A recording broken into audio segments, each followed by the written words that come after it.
acabo de terminar con el rodillo, que me he pasado aquí una horita. Estos días en Valencia está lloviendo y salir pues no se puede salir porque además hace mucho frío y no vale la pena salir para mojarse.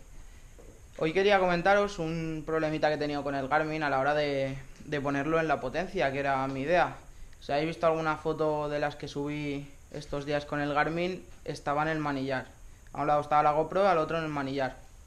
El problema que me encontraba es que en la potencia, que es donde yo lo quiero llevar, por si tengo que poner el foco al otro lado, tenerlo más o menos bien, es que el Garmin tocaba con los tornillos de la potencia.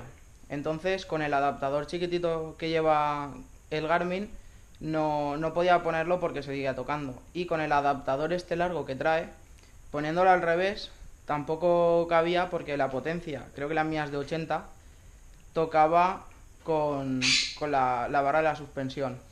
Entonces tenía que llevarlo en el manillar. Para solucionar esto, al final me ha tocado comprar otra barra como la que trae Garmin, pero que es más pequeña.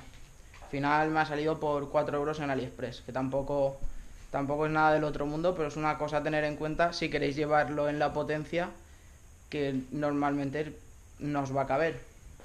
Entonces, como veis aquí, esta es el adaptador, es igual que el que trae Garmin, es de RAM, por 4 euros original no es de plástico, pero bueno, al ser más cortito, no toca como tocaba el otro, que el otro se venía aquí, el que trae Garmin de serie. Así que con esta pieza ya lo he solucionado y puedo llevar el Garmin en la potencia, que era lo que yo llevaba. Así que si os compráis algún Garmin y queréis llevarlo igual que yo en la potencia, tened en cuenta de pedir la pieza porque si no os va a tocar comprar el adaptador.